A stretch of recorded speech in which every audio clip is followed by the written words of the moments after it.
Thank you so much for joining us today on Lunch Out Loud Ottawa, episode number 28. My name is Nick Bachewski. I'm Andrew Miller. And of course, we are the podcast that talks about the people, places, events, and music that make Ottawa the incredible city that it is. And we have a special treat today. We are live from the Illume Cafe on Wellington Street, 1433 Wellington. Andrew, how long has this been here? You know what? I think it just opened 2-3 months ago. 2-3 months ago. This is my third time in here. Third time in here. So has a nice little patio. It's a warm day out today. There's three little stoops out there, so it's a lovely day to. I'm drinking their delicious and their infamous Illume tea. Yeah, it's a very good tea. So we'll Filled be with right antioxidants and deliciousness. And we'll be right back with Andrew in just a moment after we hear some of.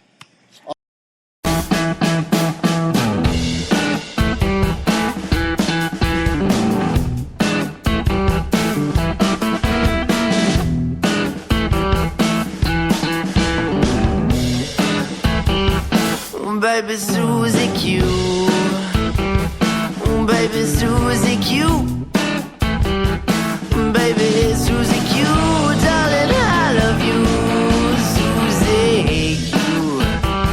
I like the way that you walk, I like the way that you talk, I like the way that you walk and the way you talk, Susie Q. Please say that you would be mine. Please say that you would.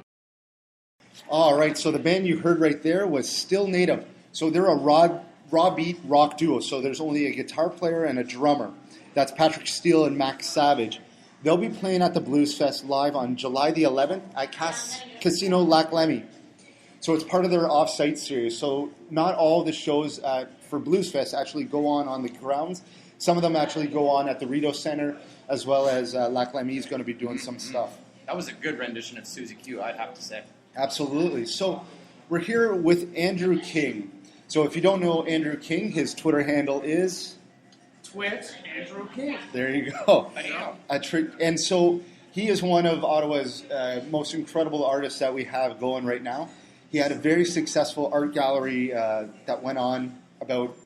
That was an incredible art show that was on Wellington Street just a couple months ago. So we're going to talk about a lot about that in a bit. But first, to get to know Andrew a bit more, you're notorious for your Wellboro walks. Hashtag Wellboro walks. Mm-hmm. Is there a specific time that you do those? Is it whenever you feel like, or is it every Wednesday night? Or It used to be every Monday night. Okay.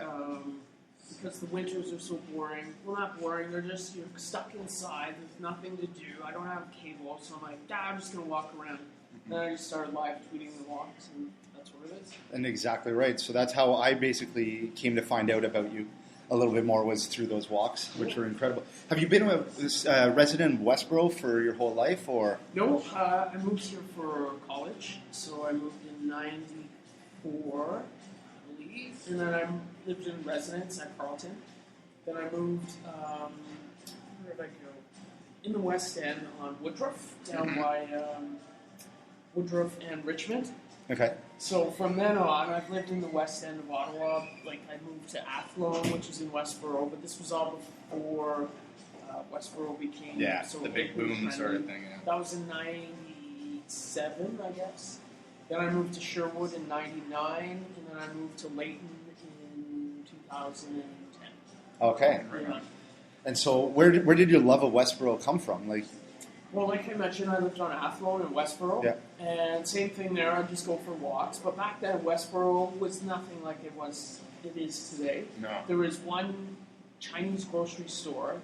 There was a couple coffee places, some mom and pop laundromats. And then as soon as Mountain Equipment Co-op went in, boom, it changed the whole dynamic in the neighborhood. So I've seen it develop, and I've seen things change for good and for bad. Yeah. What are some of the things that you've seen that changed for good? What are some of your favorite? Just the community and vibrancy has come alive. Before it was kind of dead and there wasn't much to do. Now you can go for a nice meal, grab some cocktails somewhere, go see a live band, sit on a patio. So it really rejuvenated the neighborhood that way. That's all coming from Mac. Yeah, some of the pubs have improved a little bit, right? Like, I mean, I'm sure you've probably been to Puzzles before when it was there. Yep. And that was a gem, but yeah, we definitely got a couple of better ones now.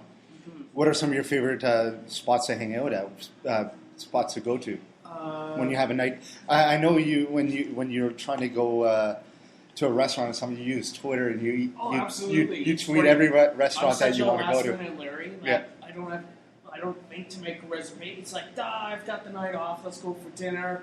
Oh, it's Wellboro. We got to make a reservation 2 weeks ago.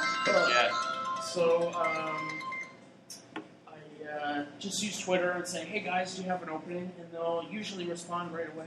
Oh, that's awesome. Yeah. Oh, that's pretty cool. So what are some of the spots that you hit up? Wellington Gastropub, I think, was... Delicious, yeah, it's one of my favorites. Really good guys there, and food's amazing. But they were, I think, the first on, I call this the digestive district. Yeah. So from where to where along Wellington is the digestive district? So the digestive district, I think, starts at Golden in Westboro. Yeah. It stretches east all the way down to Somerset, where Wellington intersects Somerset at the Hintonburg Public House. Yeah. I call that the digestive. Why do you call it the digestive? Well, you know how Toronto, they trendify their neighborhoods by giving them a district name? Yeah. Oh, the distillery district, right? Yeah. Why can't Ottawa have its own district? We'll call it the digestive district. I like it. You come down here and you digest a good meal. I love it. It's good. Sorry. So, I mean, obviously painting is your main thing right now. I think I read somewhere, though, that you only started painting in 2003. Correct. What did you do before that? I worked in television animation, doing Saturday morning cartoons. I went to Algonquin College for animation. Oh, cool. I had a buddy that took that, too. Oh, yeah? What year? Oh, it would have been a couple years after that. I think he was in there in 99, 2000-ish. Yeah, it was just after me. Okay. Anyway, great animation scene in Ottawa, and between first and second year, I got a job for the summer working on a show called The Savage Dragon, based on a comic book. Oh, cool. And wow, what an eye-opener that was. That was the boom time for animation in Ottawa. Yeah. It was like Mad Men crazy parties and lots of money and fun times, but then it crashed, I think, just after 2001, 2002, when digital animation was coming in. Back then it was all hand-drawn stuff, and the whole production was kind of based in the studio, but due to technology and digital animation, all of a sudden animation is being done in Singapore, got voice recordings being done in Vancouver now. Yeah. The actors don't even have to be in the studio, you know what I mean? Yeah, it became a lot easier to outsource a lot of things. Exactly, and that's when it took a nosedive, and a lot of these companies went out of business. The good times ended, myself included, no job. I'm like, okay, I got a job at Old Navy for a few months, and just started painting, and away I went. That's cool. Wow. I mean, you used to have a pretty successful comic strip as well, did you not? Wow, somebody's done their research. Yeah. That's funny. I wouldn't say successful. Well, it was in more than one newspaper, right? It was in the To Ottawa me, being an 6. artist, I thought I read that it might have been published elsewhere in Canada as it well. was But syndicated. Oh, okay, cool. So when you're a cartoonist, you send in your cartoons to Yeah. a syndicate, like King Features, okay. and then they will pick and choose and sell that cartoon to other newspapers. So I didn't have like a regular running comic strip. It was just like they'd sell a couple of comics here and there. Oh, that's pretty cool. Interesting. Yeah, it was fun. Cool. Interesting. Back on, if we can jump back to Westboro a bit more, because I went on your Jane's Walk, which was incredible. You dressed up as Indiana Jones. Nice. You had the tunes with you. You had some funky 50s, 20s music. It was a 20s? mixed bag of music. Yeah, there's a mixed bag of music, but it's highly entertaining. Everybody had a great time. We learned a lot.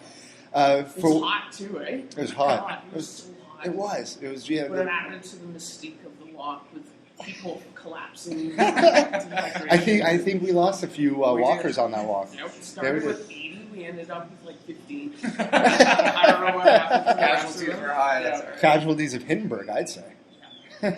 But you had some interesting stories that some people had no idea ever existed in Westboro. Would you mind sharing some of those? Sure. Some of those stories that the listeners might not know about the street. Yeah, we can talk a bit about the fact that I'll call it Wellboro, and when I say Wellboro, it's Wellington West and Westboro combined into Wellboro. Wellboro area had 4 movie theaters at one time. So back in the day, before cineplexes and all that, there was one theater and just one screen, right?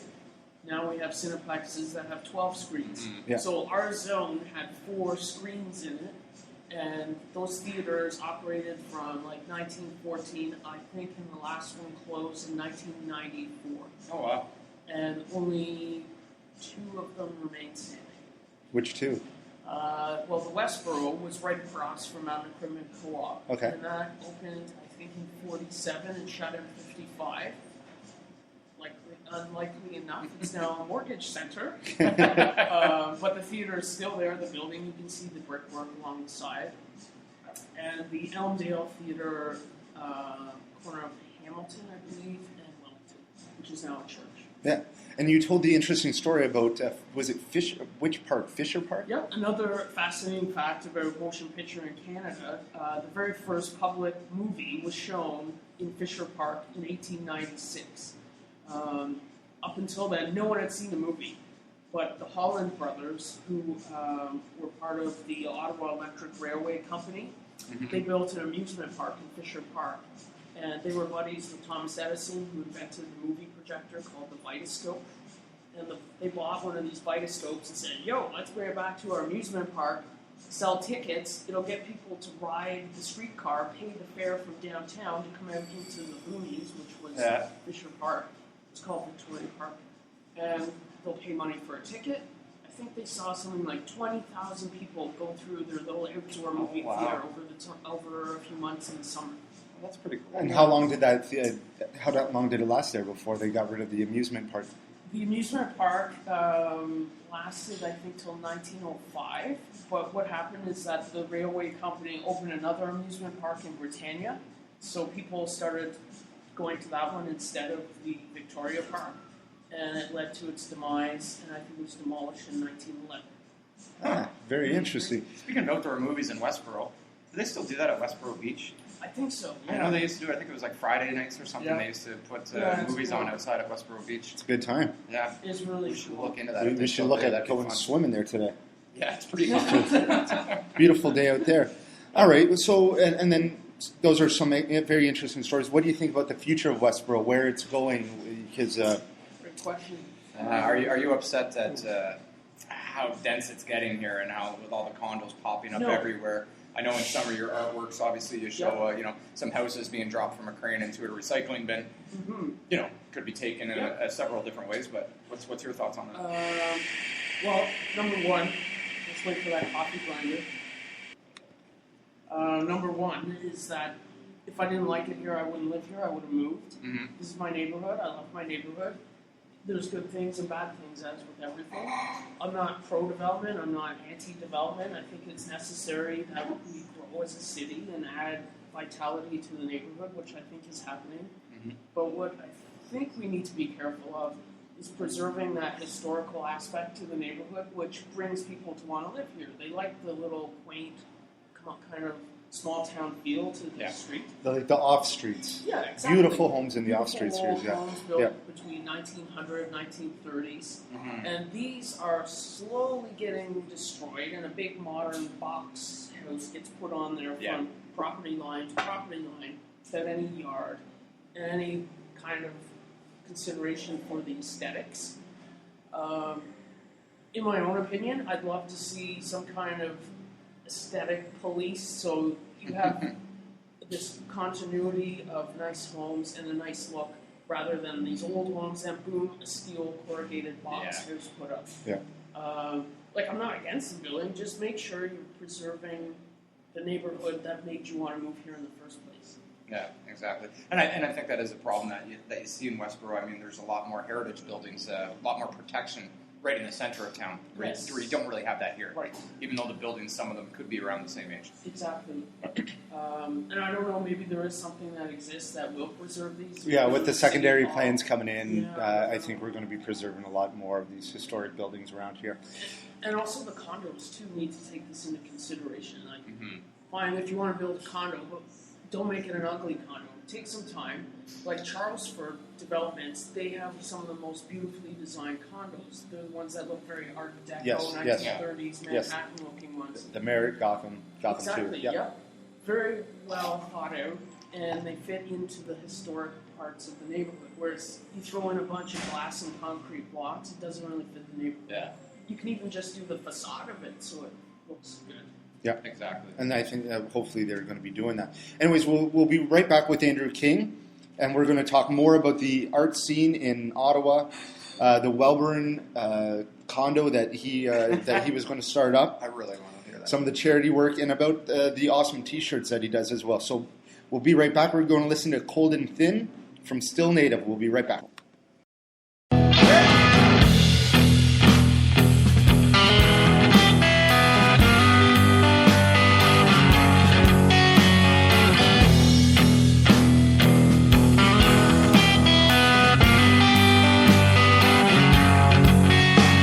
It's dark outside when trouble comes to roam. The blood runs red and the sweat drips down your nose. And no, she brings me down, down where I can't speak. Oh, there's no doubt. Why I can't sleep.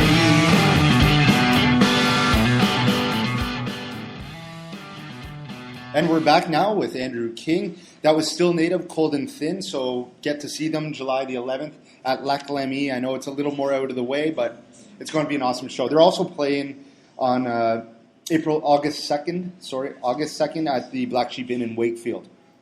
So that'll be excellent. So tell us a little bit more about your motivation behind your art, because your art seems to follow a steady path, and I absolutely love it. The straight lines and the descriptions that come up with it. Like, what are your routines? What drives you here? Well, number of things. Themes specifically. Like, I try and do a theme for each art show, and then research that theme. For example, the Manhattan theme. I bought an old car and drove it to New York City and tried to relive as close as possible what a road trip in 1959 would have been like. And that added to the theme of the show. What kind of drinks did you have on that road trip? Oh, many. Not while driving. Well, they have all these old 50s motels along the way because there used to be one highway from Montreal to New York City, Highway 9.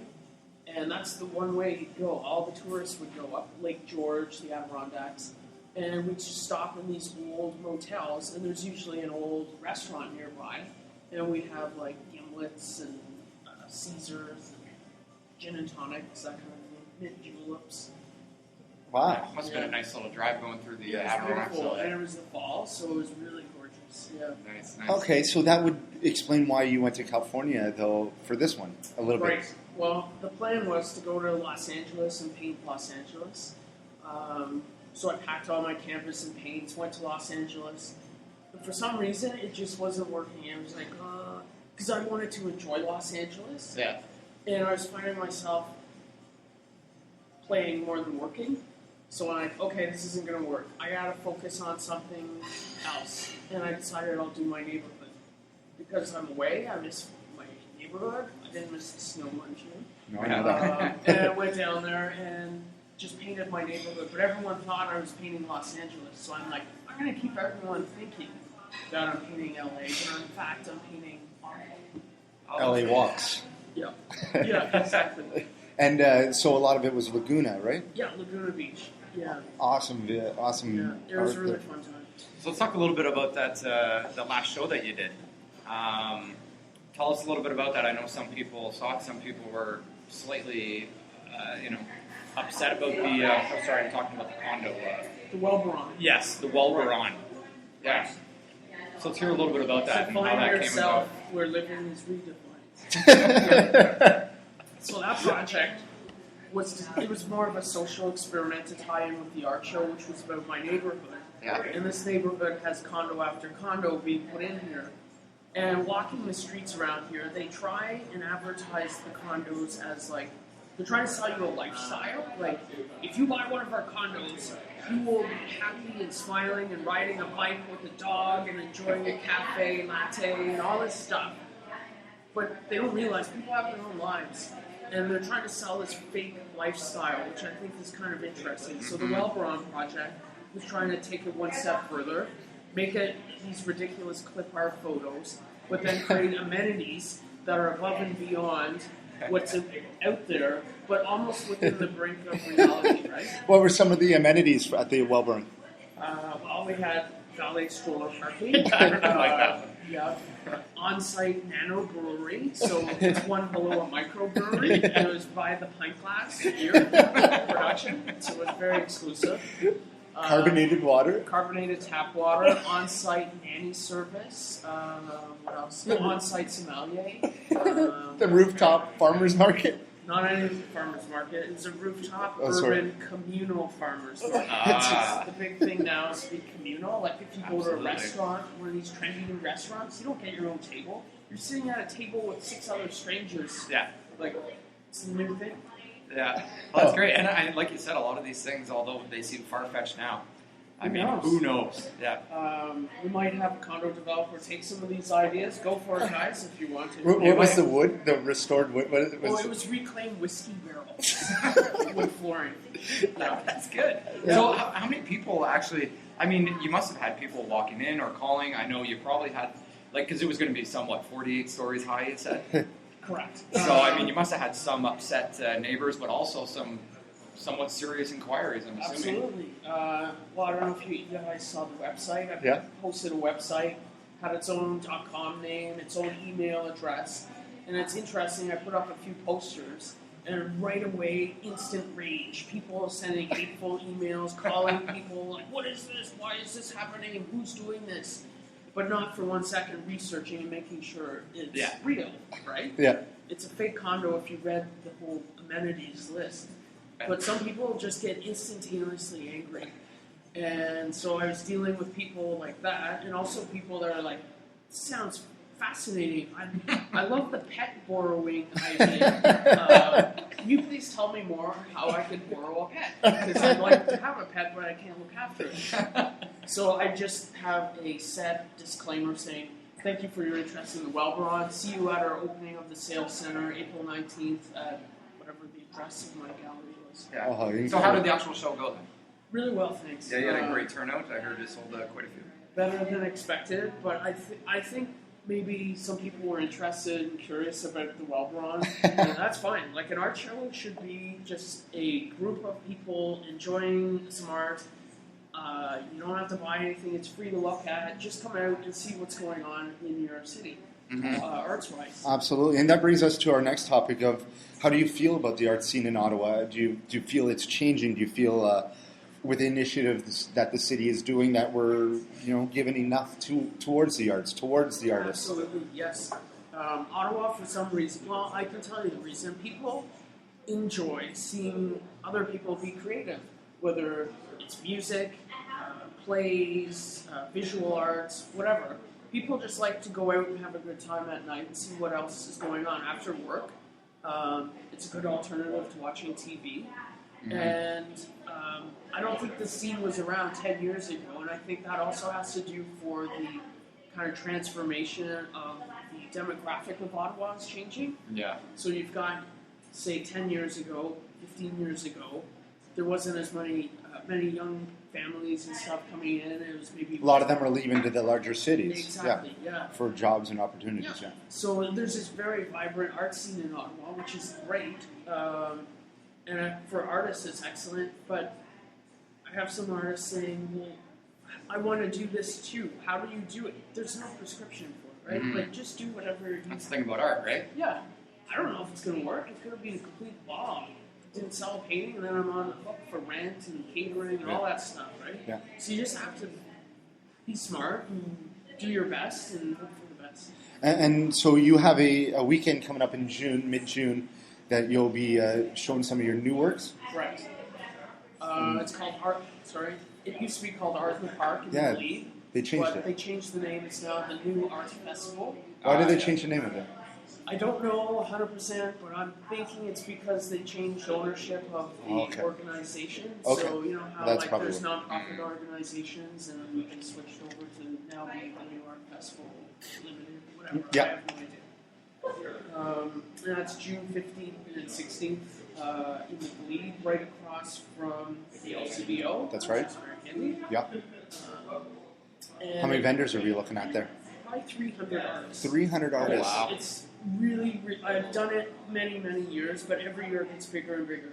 So I think there's 300 artists. It's all outdoors, so if it rains, it totally sucks, but there's always a group of diehards that comes in. Yeah. Yeah. And you were also at another art event last weekend in another park, right? It was Art in the Alley. Art in the Actually, Alley, my sorry. girlfriend Alison Fowler's Yeah. studio. She Okay. has an alleyway in between her Yeah. studio and another building. So we just put up our Art in the Alley. It was just a little neighborhood show. There was three of us, right? There was yourself, Allison, and And Ross Ryu, who's That's another it. Ottawa artist. Yeah. And Spark Street is trying to do a lot more art on Spark Street, which was excellent. And I was at Raven Swing on last weekend, or last Sunday, at Minto Park. So a number of artists there. Cool. So it looks Yeah. like there's some excellent There's stuff lots of going. stuff going on. I don't think there's a weekend in Ottawa during the summer months that's open. Like every weekend there's something going on, some festival, some kind of art event. It's wonderful. Yeah, it's a great time to be in Ottawa. So people should always be checking this kind of stuff out and and supporting your local artists. Right.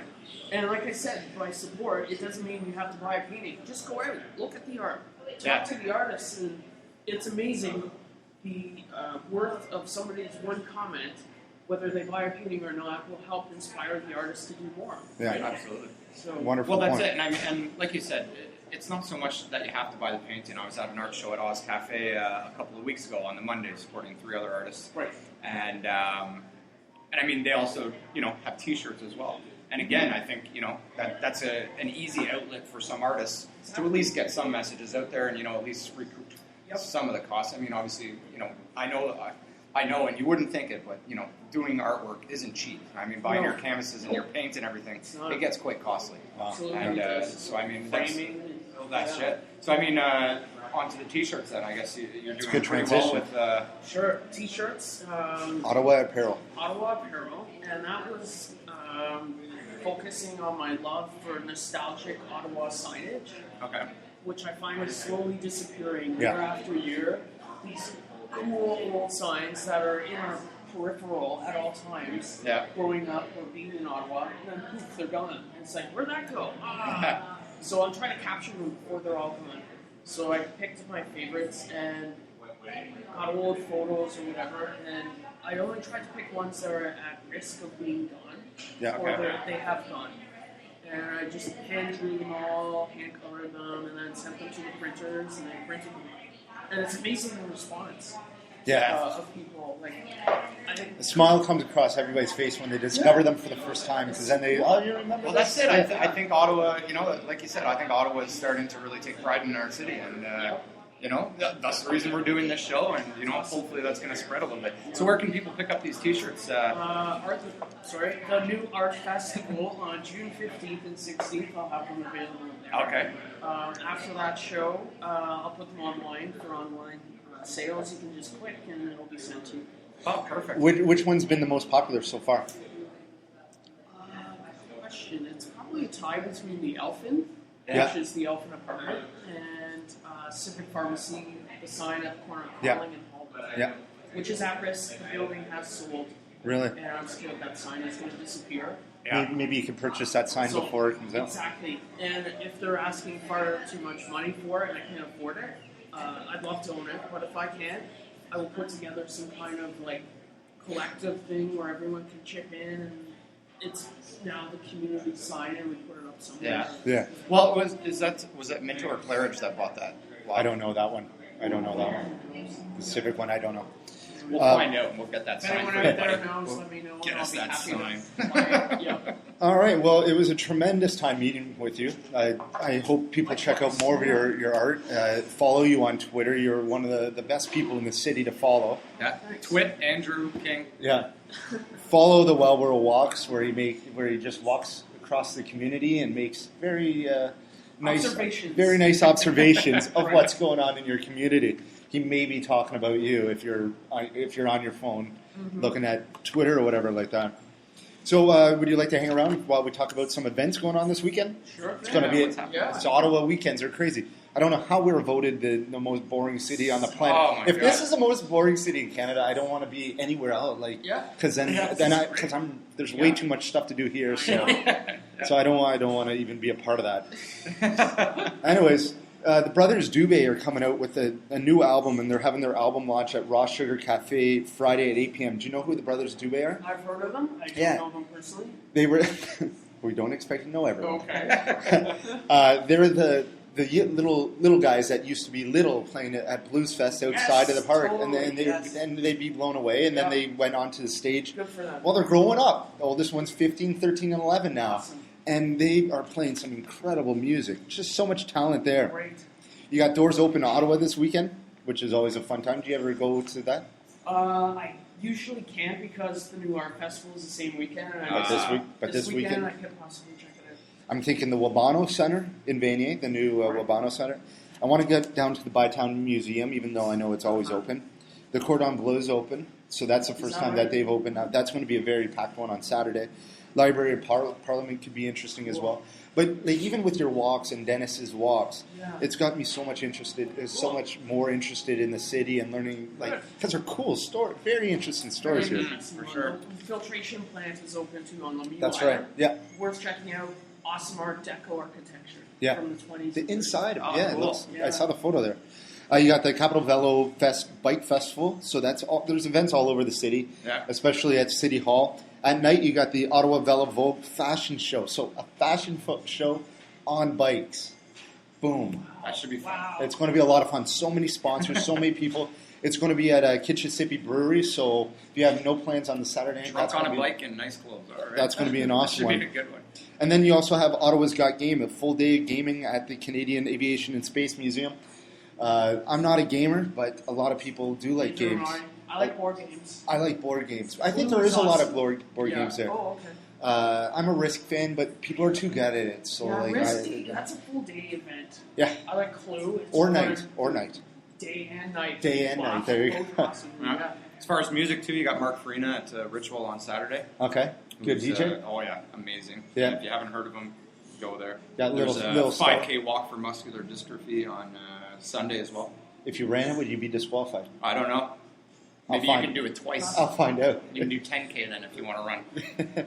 We'll find out. Anyways, next week we're going to have some of the lads from Shopify, Harley Finkelstein, and I wonder who else will make it on that. Hopefully Daniel. And so pay attention next week. It's going to be awesome. Thank you so much for joining us this week. One last song from StillNative. There we go. Shake Your Boots. Shake Your Boots from StillNative. See you next week. Peace. Later. Thanks.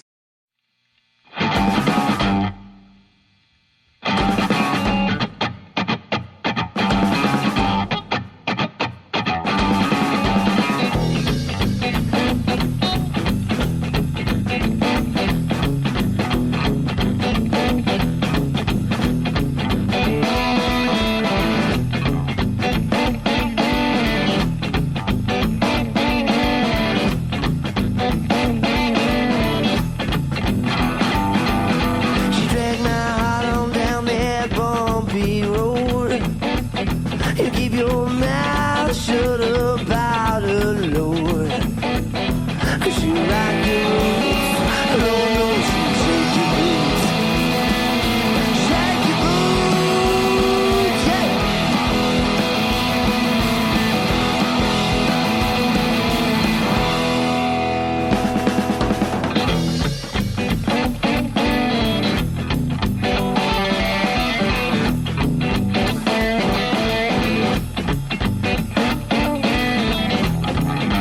She dragged my heart on down to the nearest bar.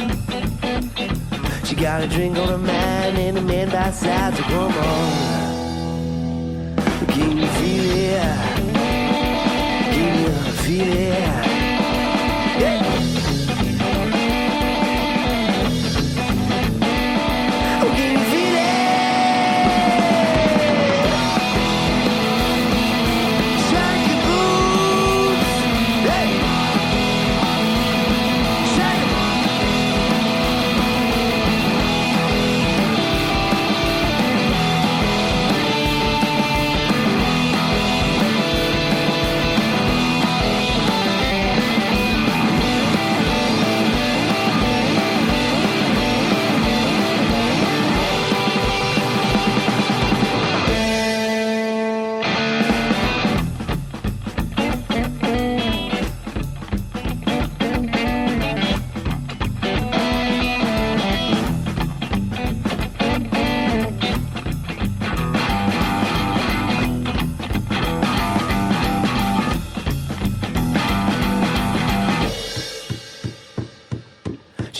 my heart out back at the family farm. Well, it's not too late to play some music.